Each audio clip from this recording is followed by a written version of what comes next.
Hi friends, welcome back to another episode of Veda, vlogging every day in April, and we're talking about living with autism and autism living here at RNnurse Prepper channel. And I want to thank you guys so much for your support. And today we're going to start with focusing on interventions and difficulties. So you've gotten the diagnosis, you're overwhelmed, you are information overload. So I want to just remind you that this is not about you. It is not your fault. So you have to really step back, take a deep breath, and focus on what's important. Focusing on the interventions with the difficulties that you have been given. And so this is not something to mourn, I guess is what I'm trying to say. It's not a death sentence. I know that in the beginning, it could be like your world could be shattered, it's anxieties run high, but it's not something to mourn. So one of the things that I really want to mention is a lot of times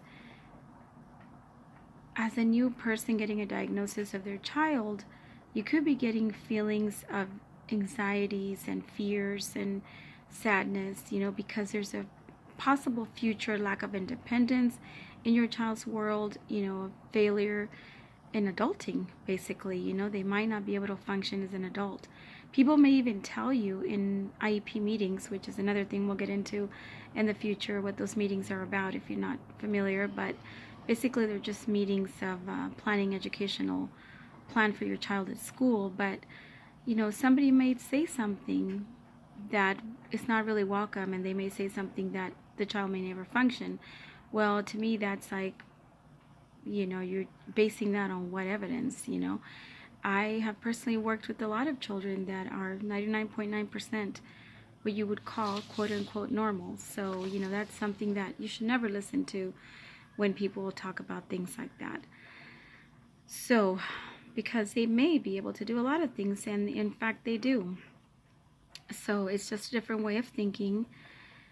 There's sometimes pressure from family and neighbors. They're well-intentioned. They'll tell you like, oh, well, they just need a good spanking, or, they need to be punished or whatever. And, it's good to just listen, and it's not worth it to get into it with them. Don't get into it and start a personal agenda or fight against them, because they might not understand. They're not going to know. That's just what they know, and that's what they're going to say. So just focus on your goal, which is to help your child. So don't give in to this well-intentioned, unwelcomed advice, pretty much. Just enjoy your child. Your SB child will be okay. You will be okay. Your family will be okay. It's just a new world to be discovered, friends. Protect your child's self-esteem, but also be assertive and protect your own, because there are, just like there's well-intentioned people, there's also people that are very insensitive, very hurtful, and it just comes from a place where they just don't understand. So do not let them project these feelings upon you or your child. So that is time and energy that is well spent on your part. I hope you guys have enjoyed this video. Thank you so much for watching. Remember to be healthy, well, happy, and organized. And many blessings, friends. I'll see you next time.